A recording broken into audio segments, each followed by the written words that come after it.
우리 말씀은 요한복음 15장 9절에서 17절까지 말씀입니다. 요한복음 15장 9절부터 17절까지 말씀을 제가 봉독하도록 하겠습니다. 하나님의 말씀을 들으십시오. 아버지께서 나를 사랑하신 것 같이 나도 너희를 사랑하였으니 나의 사랑 안에 거하라. 내가 아버지의 계명을 지켜 그의 사랑 안에 거하는 것 같이 너희도 내 계명을 지키면 내 사랑 안에 거하리라. 내가 이것을 너희에게 이름은 내 기쁨이 너희 안에 있어 너희 기쁨을 충만하게 하려 함이라. 내 계명은 곧 내가 너희를 사랑한 것 같이 너희도 서로 사랑하라 하는 이것이니라.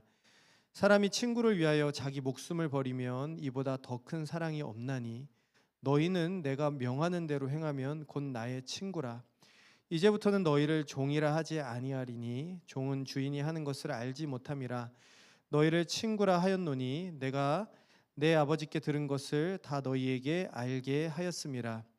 너희가 나를 택한 것이 아니요 내가 너희를 택하여 세웠나니 이는 너희로 가서 열매를 맺게 하고 또 너희 열매가 항상 있게 하여 내 이름으로 아버지께 무엇을 구하든지 다 받게 하려 함이라. 내가 이것을 너희에게 명함은 너희로 서로 사랑하게 하려 함이라.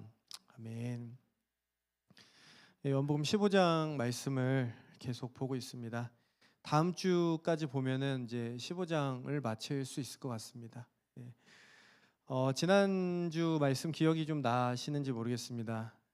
청중들이 지금 좀 계속 바뀌는 것 같아요. 매주 보면 고정된 분도 계신데. 지난주 말씀은요, 이제 내 안에 거해라. 1절부터 8절까지 말씀은 예수님께서 내 안에 거하라라는 명령으로 우리가 그리스도의 관계 속에서 힘써 지켜야 할 것이 뭐냐면 친밀한 그 교제를 유지하고 힘써 지키라는 것을 배웠습니다. 그리고 우리가 그리스도께 붙어 있을 때 그 친밀한 사귐, 그리스도와의 교제를 유지할 때 우리에게 저절로 맺히게 되는 열매가 뭐냐면 기도라고 배웠습니다. 그리고 기도가 단지 우리의 욕망으로 충만한 그런 기도가 아니라 하나님의 욕망, 하나님의 욕구와 우리의 욕망이 일치가 되어서 우리가 기도하는 그것들이 응답되는 정말 거룩하고 응답받는 기도로 우리의 삶의 열매가 나타나게 될 것이다. 그것을 보았죠. 예수님께서는 오늘 또 우리에게 한 가지를 굉장히 힘줘서 또 명하고 계시고 있어요. 뭐냐면 서로 사랑해라, 서로 사랑하라입니다. 이 말씀이 오늘 우리가 읽은 본문에 두 번 등장합니다. 12절과 17절에 서로 사랑하라는 이 계명이 말씀이 등장하고 있습니다. 당연히 오늘 말씀을 통해서 예수님이 우리 삶에서 바라시는 열매가 뭘까라고 했을 때 서로 사랑하는 것, 그것이 예수님 바라시는 열매라는 것을 볼 수 있습니다. 근데 예수님께서 그냥 당위적으로 너 당연히 그렇게 해야 돼라고 말씀하시기보다는 어떻게 하면 그렇게 할 수 있는지 또 이것을 차근차근 설명해 주시거든요. 오늘 말씀이 바로 그런 맥락 속에 있습니다. 그래서 제가 오늘 이 본문을 바탕으로 세 가지를 보려고 합니다. 첫 번째로 예수님의 사랑 안에 거하는 것. 이것은 곧 예수님 안에 거한다는 말과 같은 말이거든요. 어떻게 하면 예수님의 사랑 안에 거할 수 있는지를 이 사랑과 순종의 관계를 통해서 이야기를 첫 번째로 보고요. 두 번째로는 서로 사랑하라는 이 말씀을 어떻게 실천할 수 있는지 좀 오늘 좀 과격한데 내가 죽음으로써 그것이 가능하다. 세 번째로 예수님께서는 우리를 친구로 선택하셨다. 우리로 친구로 불러주셨다라는 의미가 무엇인지를 살펴보겠습니다. 이 세 가지 볼게요. 첫 번째, 사랑과 순종의 관계를 살펴보겠습니다. 요한복음 15장 9절과 10절 말씀인데 교독할게요. 제가 먼저 읽고 여러분들 읽겠습니다. 아버지께서 나를 사랑하신 것 같이 나도 너희를 사랑하였으니 나의 사랑 안에 거하라.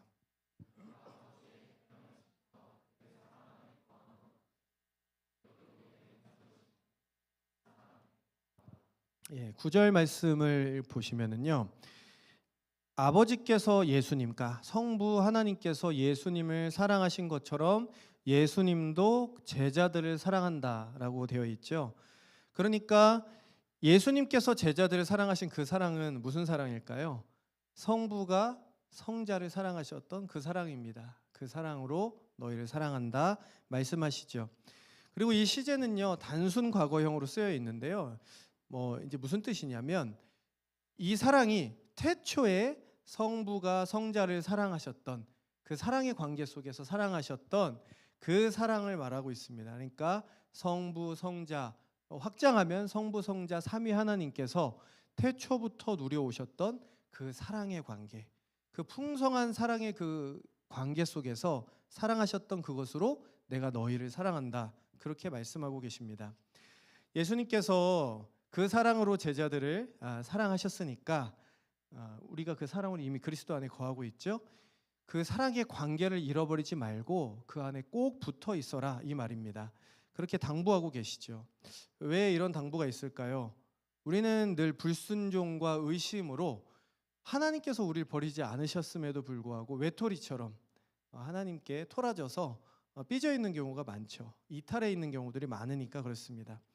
근데 이제 10절 말씀을 보니까 그 사랑 안에 거하는 방법이 뭘까요? 순종입니다. 여기 보면은 아버지의 계명을 지켜 그 사랑 안에 거하는 것 같이 너희도 내 계명을 지키면 내 사랑 안에 거한다. 즉 너희가 내 말씀을 지키면 내 사랑 안에 거할 거야 라는 말씀을 주고 계시죠. 아마도 이 말씀을 읽으면서 조금 마음에 불편한 게 탁 튀어나오시는 분도 있으실 것 같기도 해요.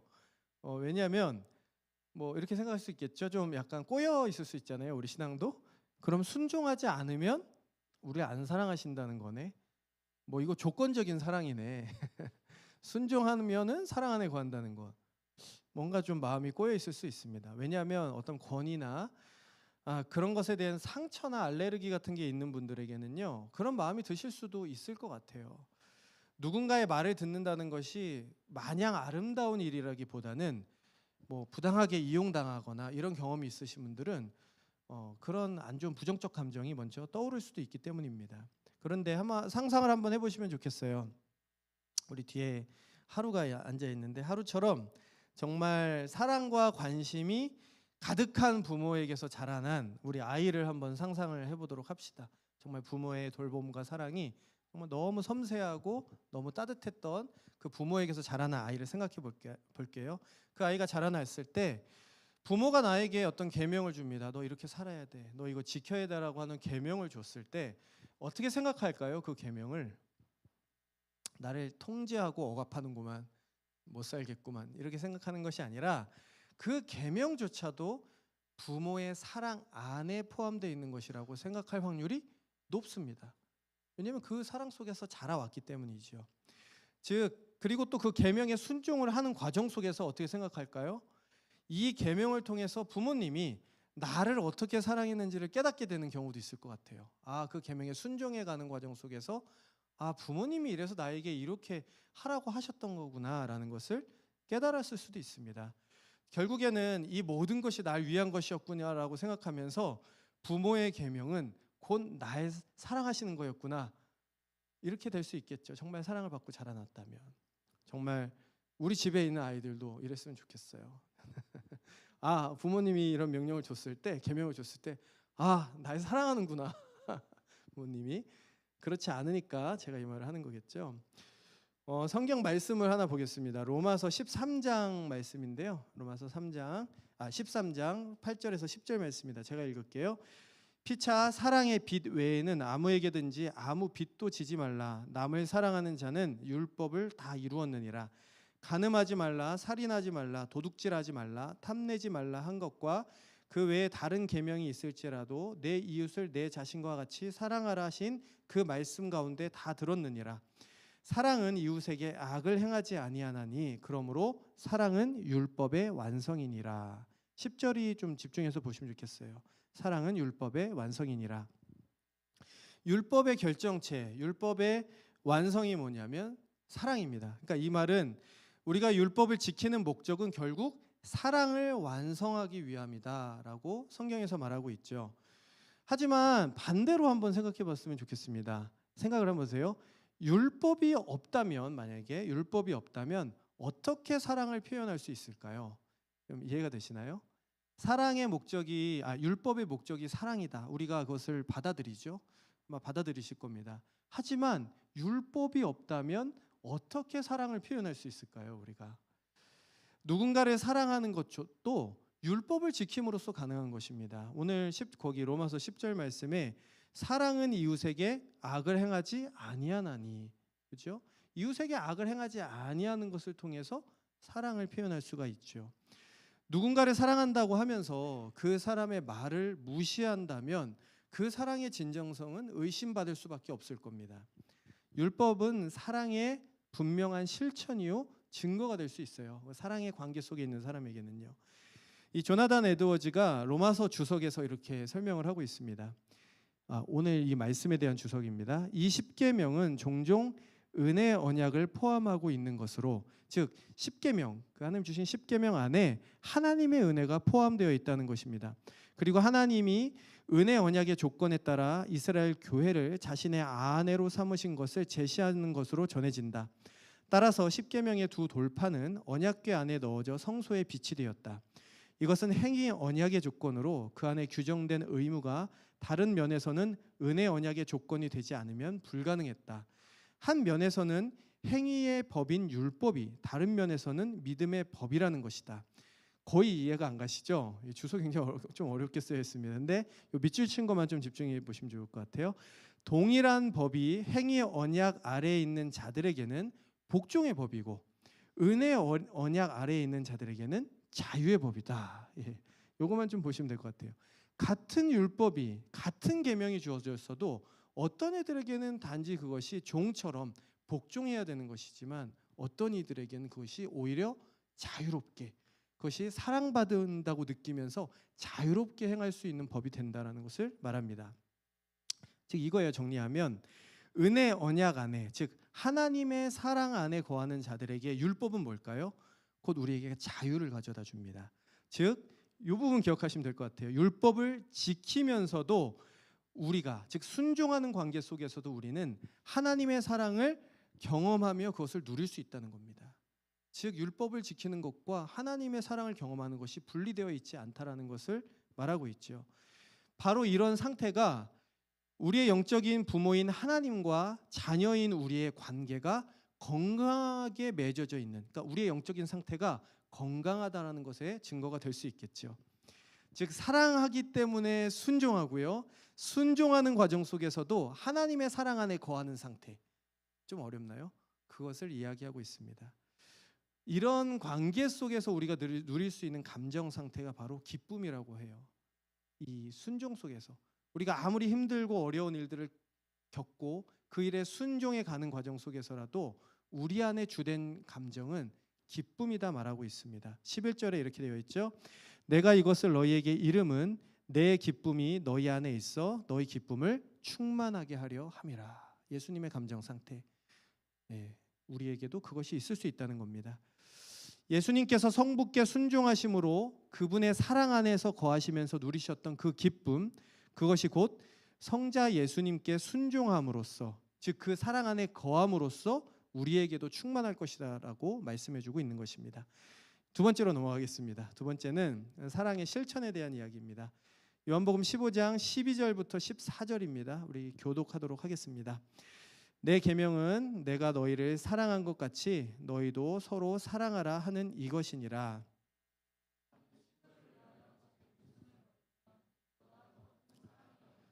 너희는 내가 명하는 대로 행하면 곧 나의 친구라.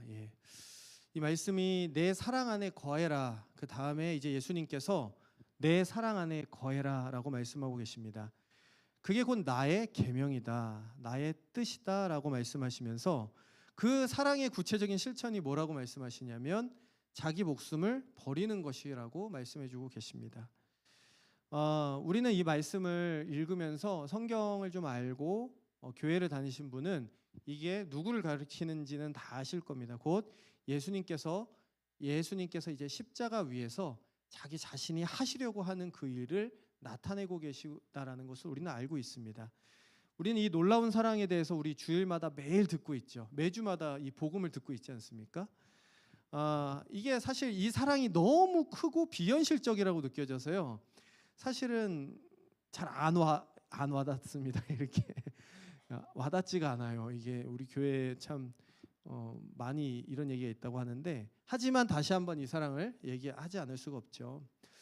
예를 좀 들어서 설명하겠습니다. 여기 이성교제를 하시는 분들도 있을 거고 이미 결혼하신 분도 있으시죠. 부부 사이도 있으실 겁니다. 남편이나 아내를 한번 떠올려 보시면 좋겠어요. 혹은 이성 친구나 정말 되게 친한 친구, 정말 중마고 친한 친구 떠올려 보시면 좋을 것 같아요. 이제 그 친구가 굉장히 아프고 막 진짜 힘들다 그런 소식을 듣고서 뭐 혹은 아내나 남편이 아프다는 소식 듣고 당연히 어떻게 해야 되죠? 죽을 하나 사야 되지 않겠습니까? 아니면 집에서 본죽을 이제 집에서 써도 되는데 보통 사서 들어가잖아요. 요즘에 이제 본죽을 하나 사서 들어갔습니다. 그래서 죽을 이렇게 먹이면서 사랑하는 친구나 부인에게 이제 죽을 먹이면서 우리는 보통 뭐라고 말을 합니까? 보통 뭐라고 말을 하죠? 아, 내가 대신 아프면 좋을 텐데 그렇게 말하지 않나요? 아닌가요? 내가 대신 아팠으면 좋겠다. 진짜 막 머리 혹은 자식들이 아팠을 때 야, 아빠가 대신 아팠으면 좋겠다. 그렇게 말할 수 있겠죠. 사랑하는 관계 속에서 정말 너무 이제 사랑하는 마음이 커서 그 죽을 먹여준 사람이 눈물을 흘리기 시작하는 거예요. 그러면서 야, 내가 너 대신 아프면 얼마나 좋을까 하면서, 그러면 그 상대방이 어떤 기분이 들까요? 감동을 받을 겁니다. 웬만하면 감동을 받을 거예요. 그 정도면 아, 진심으로 날 사랑하고 있구나 정도 느낄 겁니다. 아, 근데 이게 한계예요. 사람의 한계. 끝입니다. 여기서 끝이에요. 사실은 대신 아파줄 수가 없습니다. 그런 말을 하지만 그 말 속에도 사실 대신 아파줄 수는 없어요. 제가 그 몸져 눕는 자리로 들어갈 수는 없죠. 어느 정도 동일시할 수 있지만 대신 아플 수가 없다는 겁니다. 하지만 그리스도께서 우리를 사랑하셨다라는 것은 뭘까요? 그 십자가 위에서 하나님의 진노와 저주와 하나님과 단절됨의 지옥의 그 모든 고통을 우리 대신 그 자리에서 겪어내셨다는 것을 의미하잖아요. 그러니까 예수님께서 우리를 위해서 하셨던 그 사랑은 진심이 뿐만 아니라 진짜입니다. 실체죠. 본질이죠. 그냥 말로만 감동을 주는 게 아니라 실제로 유효하게 우리에게 이루어진 사랑을 의미하고 있습니다. 그래서 내가 너희를 사랑한 것 같이라고 말씀하셨을 때 그 사랑의 깊이와 넓이가 얼마나 큰지 사실 다 가늠할 수가 없죠. 우리가 그리스도의 십자가와 그 사랑을 계속해서 묵상할 때만 조금이나마 그 사랑의 깊이를 경험해 볼 수 있는 정도일 것입니다.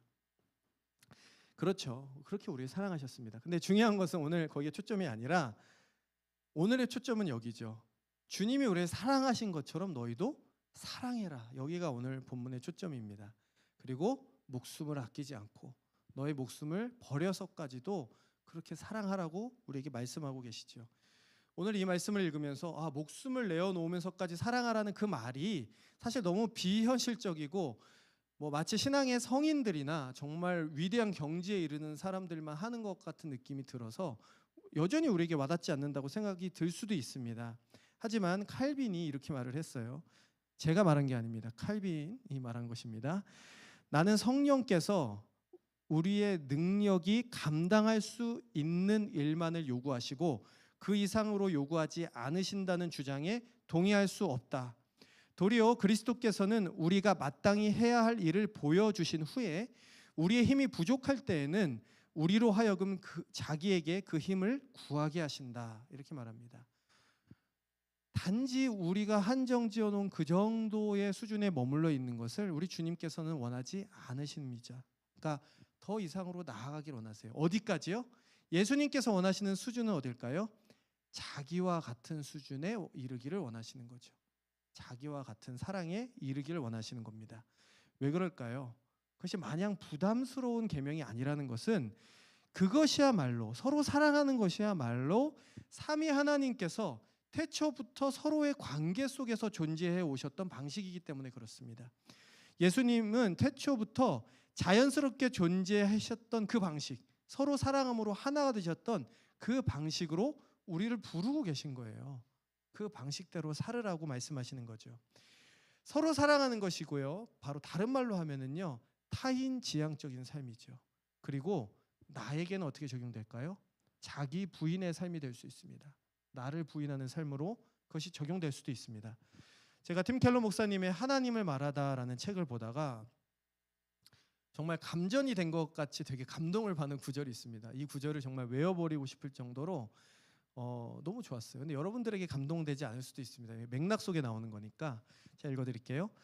자기를 찾으려면 먼저 자신을 잃어버려야 한다고 말씀하실 때 예수님은 성부와 성자, 성령님이 영원히 계속하고 있는 일을 염두에 두셨다.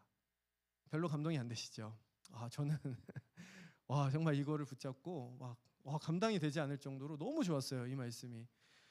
삼위 하나님께서 태초부터 어떻게 존재하셨냐면 자기 자신을 끊임없이 내어주심으로, 서로에게 자신을 내어주심으로, 다른 말로 자기 자신을 잃어버리심으로, 자기 자신을 비워내심으로 존재하셨습니다. 서로를 위해서. 그래서 자기를 높이지 않고 서로를 영화롭게 하심으로써 존재하셨어요. 그게 삼위 하나님의 존재 방식이죠. 조나단 에드워즈가 삼위 하나님께서 이러한 상태 속에서 하나님께서 영원히 무한히 행복하셨다라고 표현하고 있습니다. 서로를 내어주시는 관계, 서로 자기를 부인하고 서로를 사랑하시는 관계 속에서 무한히 행복하게 지내셨다라고 표현하고 있습니다. 여러분들, 저는요, 자기를 부인하고 내 자아를 죽이며 누군가를 사랑한다는 것이요, 그냥 마냥 힘든 일이라고 생각했어요. 어떤 경지에 다다라야만, 그리고 정말 기도를 많이 해야만 한번 순종할 수 있는 것이다라고 생각을 했습니다. 너무 힘든 일이야, 고통스러운 거야. 물론 그런 것도 있어요. 그런데 제가 삼위일체 하나님을 잘 모르지만 조금씩 공부해가면서 삼위일체 하나님을 배우면서 그게 얼마나, 즉 서로 사랑하는 것, 나를 부인해서 나를 내어준다라는 그 서로 사랑이 얼마나 태초부터 얼마나 자연스럽고 아름다운 것인지를 조금이나마 이해하게 됐습니다. 그것이 너무나 자연스러운 상태구나. 삼위 하나님께서 영원히 존재해 오셨던 그 방식이구나. 그리고 그것이 너무나 아름다운 거구나. 그리고 그게 행복의 본질이구나. 그게 기쁨이구나라는 것을 조금 맛을 보게 되고 나서는요, 누군가를 사랑할 일에 대한 담력이 좀 생겼습니다. 여유가 좀 생겼어요. 그것이 마냥 고통스러운 것이 아니라 삼위 하나님이 존재하셨던 그 자연스럽고 아름다운 방식으로 나를 부르고 계시네, 그 아름다운 관계로 나를 초청하고 계시네 라는 것을 깨달았을 때, 그것에 대한 가치를 느꼈을 때 저는 한 발자국 더 사랑할 수 있는 그런 조금 힘을 얻었다고 할까요? 그래서 이야기됐습니다. 제가 그것을 오늘 좀 나누고 싶었습니다. 그게 얼마나 기뻤는지. 그래서 예수님께서 우리에게 자신의 목숨을 바쳐서 서로 사랑하라고 말씀하신 거는요, 도무지 이루지 못할 미션을 우리에게 주신 게 아니라 그 아름다운 관계로 우리를 초청하고 계신 거예요. 부르시는 겁니다. 우리 같이 한번 행복하게 지내자. 우리가 존재했던 그 방식대로 너희도 한번 살아봐. 그러면 기쁨이 있고 무한한 행복을 느낄 수 있을 거야.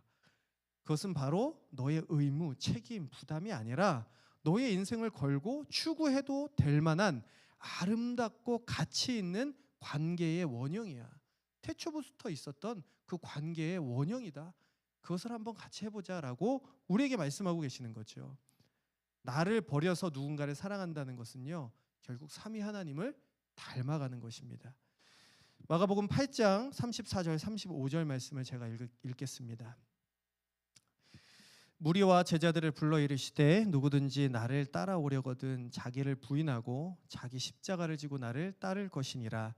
누구든지 자기 목숨을 구원하고자 하면 잃을 것이요 누구든지 나와 복음을 위하여 자기 목숨을 잃으면 구원하리라. 굉장히 부담스러운 말씀이죠. 제자도라고 하기도 하고요. 예수님을 따르는 길, 자기를 부인하고 어떻게 따르지? 자기를 부인하기도 싫고 예수님을 그 힘든 데까지 따라가기도 싫은데, 많은 부담을 갖고 볼 수 있는 이 말씀이 삼위 하나님의 관계를 이해하면서 아름다운 말씀으로 비추어지기 시작했습니다. 여러분들, 우리 일상을 한번 생각해 보시면 좋겠습니다. 이 말씀을 붙들고 우리 일상을 한번 가보겠습니다. 여러분들 주변에 자기를 부인하고 나를 죽이고 사랑해야 될 사람이 있습니까? 나를 부인하고 나를 죽여서까지 사랑해야 될 사람. 내가 죽어야만 비로소 사랑이 실천한 실천이 가능한 사람이 있습니까? 내가 죽어야만 이 사람 사랑할 수 있는 사람 있으세요? 왜 웃으시죠? 오광일 강도사님. 아마도 내 존재와 생활에 깊이 연관되어 있는 사람들이 떠오르실 것 같아요. 누군가가 있으실 수 있습니다. 여러분들 그 사람들을 끝까지 사랑하고 용서하라는 이 말씀이요, 어쩌면 하나님 날 죽이려고 하시나? 나를 왜 이렇게 괴롭히시지? 힘들게 하시는 말씀처럼 들릴지 모르겠습니다. 하지만 그 말씀이 어쩌면 오늘 말씀에 비춰서 나를 진정으로 살릴 수도 있는 말씀이라는 것, 나를 진정으로 새롭게 할 수도 있는 말씀이라는 것을 한번 오늘 밤에 씨름해 보셨으면 좋겠어요. 그래서 오늘 밤에 씨름하면서 한번 붙들고 기도하셨던 말씀이 이거예요. 누구든지 자기 목숨을 구원하고자 하면 잃을 것이요, 누구든지 나와 복음을 위하여 자기 목숨을 잃으면 구원하리라. 이 말씀을 한번 붙들고 우리 일상으로 한번 이 말씀을 가지고 들어가 봤으면 좋겠습니다. 우리 삼위 하나님을 생각하면서 기도하면 좋겠어요. 우리 다음 구절로 넘어가겠습니다. 예수님께서 이렇게 서로 사랑하며 순종하는 이들이 곧 뭐라고 하시죠? 나의 친구라고 부르십니다. 요한복음 15장 14절 15절 말씀을 우리 같이 한번 읽겠습니다. 너희는 내가 명하는 대로 행하면 곧 나의 친구라. 이제부터는 너희를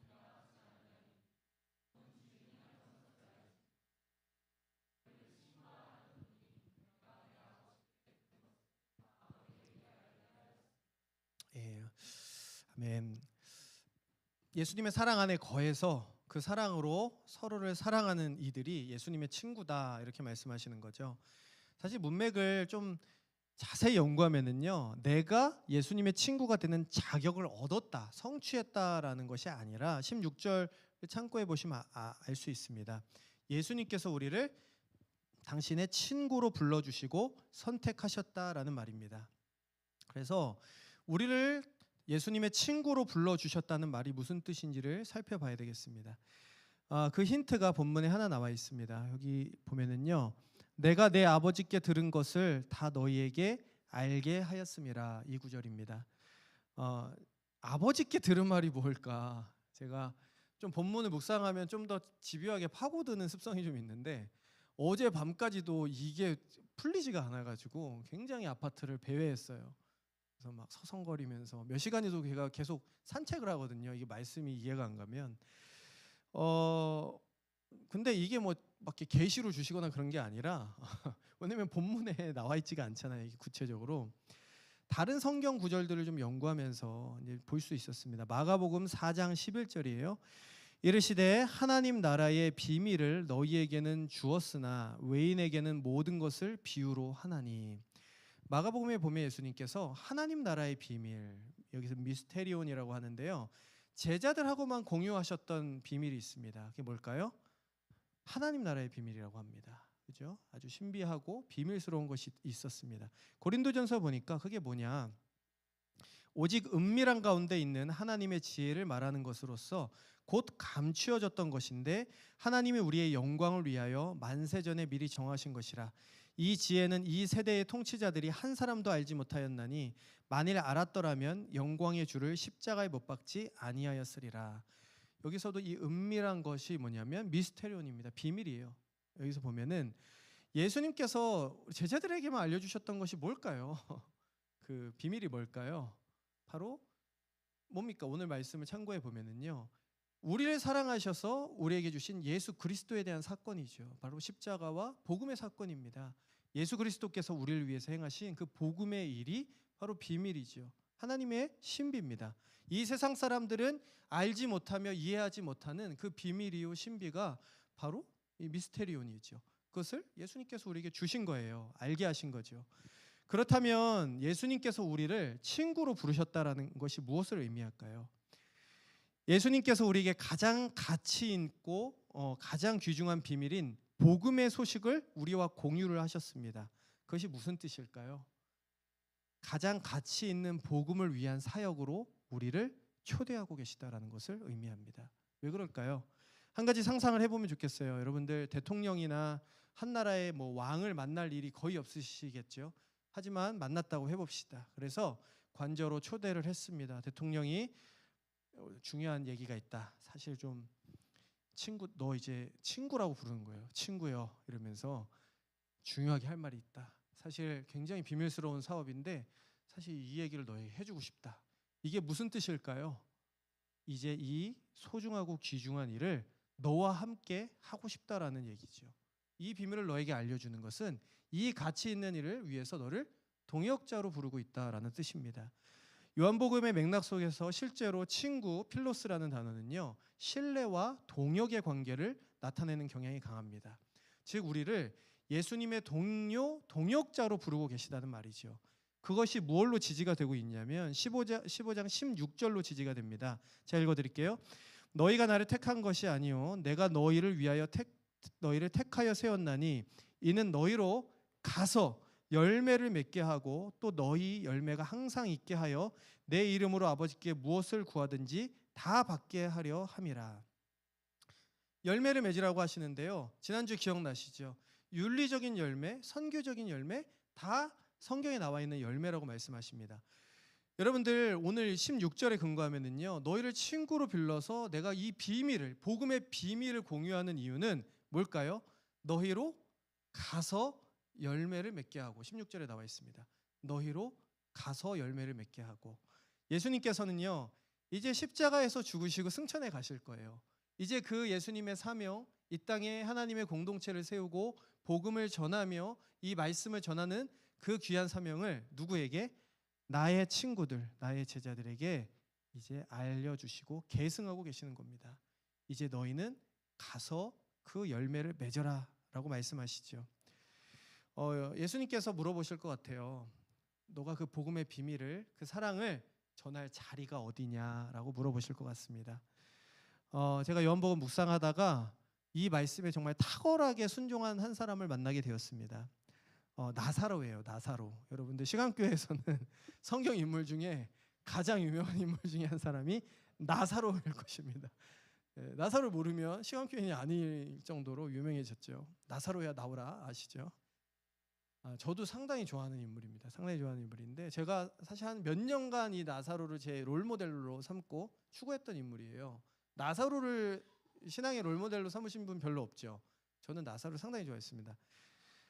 왜냐하면요, 말씀드릴게요. 요한복음에서 예수님의 이 제자들 외에 예수님이 친구라고 호칭한 유일한 사람이에요. 읽어드릴게요. 11장 11절입니다. 이 말씀을 하신 후에 또 이르시되 우리 친구 나사로가 잠들었도다. 그러나 내가 깨우러 가노라. 우리 친구라고 얘기하시죠. 직접적으로 호칭하신 유일한 사람입니다. 여러분들 나사로가 어떤 상태죠? 죽었어요. 예수님께서 사실 고쳐주시면 좋은 너무 사랑하시는 사람인데 고쳐주시지 않았으면 병들어서 죽었습니다. 무덤에 들어갔습니다. 여러분들 나사로의 죽음이 뭘 예표하나요? 예수님의 죽음을 또 예수님의 부활을 예표하고 있습니다. 여러분 나사로의 죽음 덕분에 우리가 뭘 알게 됐죠? 그 요한복음을 보시면은요, 부활, 예수님의 부활과 생명에 대한 교리를 우리는 얻게 되었습니다. 나사로의 죽음은요, 또 하나님의 영광을 드러내는 죽음이라고 이야기하고 있습니다. 이게 뭘까요? 제가 나사로를 좋아하는 이유를 말씀드리면은요, 여러분 이 쭉 이 스토리가 진행되는 중에 나사로가 직접적으로 무슨 말을 하는 것이 없습니다.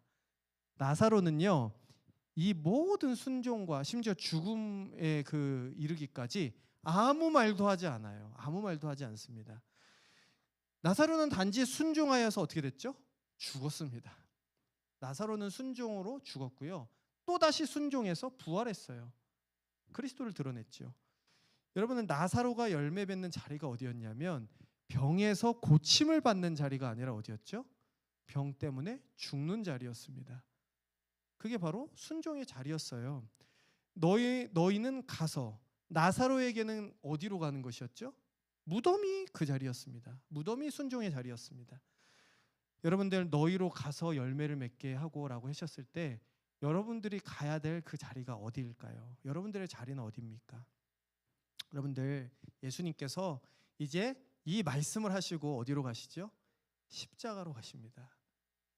열매를 맺기 위해서 가서 죽으셨죠. 나사로의 예표를 보여주시고 나서 실제로 죽으셨습니다. 예수님의 순종의 자리는 어디였을까요? 십자가였습니다. 거기에서 열매를 맺으셨죠. 한 알의 밀이 땅에 떨어져 죽지 아니하면 한 알 그대로 있고 땅에 떨어져 죽으면 많은 열매를 맺는다고 말씀하셨죠. 자기 자신을 가리키신 겁니다. 여러분들 오늘 이 말씀을 기억하면서 같이 기도했으면 좋겠습니다. 우리 시간에 기도하겠습니다. 나 무엇과도